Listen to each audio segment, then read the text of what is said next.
हाँ, स्वप्न में भगवान का आना और भक्तों का आना ये सत्य है। जैसे हमारी कल्पनाएं चलती रहती सब असत्य है, लेकिन उसी में भगवान की प्रति कल्पना करना, किसी संत की बात का चिंतन करना वो सत्य है। ऐसे स्वप्न में संतों का दर्शन होना, भगवान का दर्शन होना ये अच्छा मंगलमय सूचक है और बहुत ही करुणा है भगवान की जो स्वप्न में आके दर्शन दे रहे हैं। केदार नहीं, स्वप्न तो झूठा होता है, उसमें क्या कोई जलन नहीं है। संस्कार के वशीभूत है मन।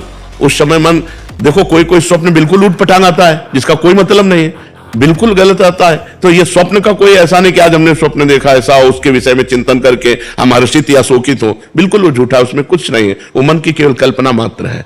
स्वप्न एकदम झूठा होता है। क्या हमारे प्रारब्ध को भी भुगवाया जाता है कभी कभी स्वप्न में? स्वप्न में ऐसे प्रारब्ध को भुगवाया जाता है जो अनजाने में पाप बन गया।